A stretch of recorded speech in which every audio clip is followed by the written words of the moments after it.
Another day, another debate on Capitol Hill. This time, House Speaker Nancy Pelosi warning there won't be a Thanksgiving break until the Build Back Better bill is passed. Pelosi says she hopes the vote will happen before the weekend. Sharon. Well, there's some people who could stand to miss a meal.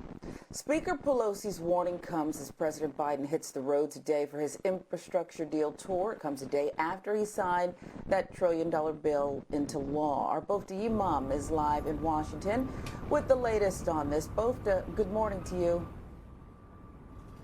Good morning to you, Sharon, and good morning to everyone at home. Look, we know that the president signed this into law, this major historic physical infrastructure bill. And look, it was a traditional White House ceremony on the South Lawn, but he had more than 800 people in attendance, mayors, governors on both sides of the aisle, really. Those who supported the bill, the White House says, were invited. Whether they decided to come or not, speaking of some Republicans there, that's up to them. But they invited everyone. They wanted this to be a bipartisan effort because we know the president has been talking about bipartisanship throughout his administration, throughout his term, I should say.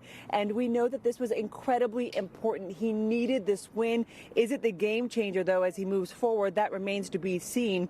At the same time, though, President Biden acknowledged that Americans are tired of the infighting within his party, saying, I know you're tired of the bickering in Washington, frustrated by the negativity. Meanwhile, the House is aiming to pass that Build Back Better plan, which you mentioned at the top. They hope to pass it this week, as you said, which focuses on things like universal pre-K, lowering prescription drug prices, tackling climate change. 6 moderate Democrats said they're waiting on the financial analysis of the plan from the Congressional Budget Office. But that's not expected to happen until late Friday.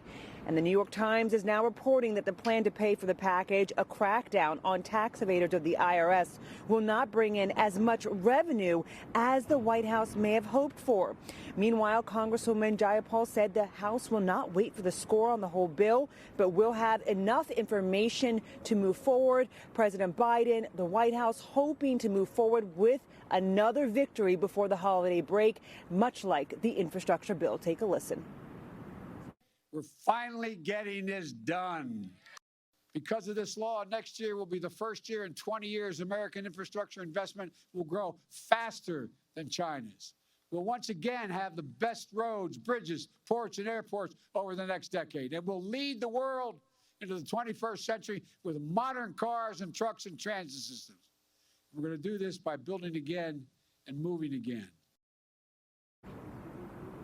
Now, Trump and his base have been busy calling out the 13 Republicans who supported the physical infrastructure bill, throwing vitriol at them. Some would say harassment for sure at these 13 Republicans who have, supported this bill, saying this was something that the nation wanted. Majority of Americans wanted this physical infrastructure bill by all accounts. And so we know that there's more of that to come with the midterm elections. And the timing now, as we move forward and talk about this Build Back Better plan, the timing is so critical, Sharon, because we know that if they don't pass this in 2021, the chances are so slim that around a midterm election season that they're going to pass major legislation. More than likely won't happen, and they are at risk of losing, Democrats, of course, one or both chambers through the midterm elections, especially as we look at redistricting happening right now.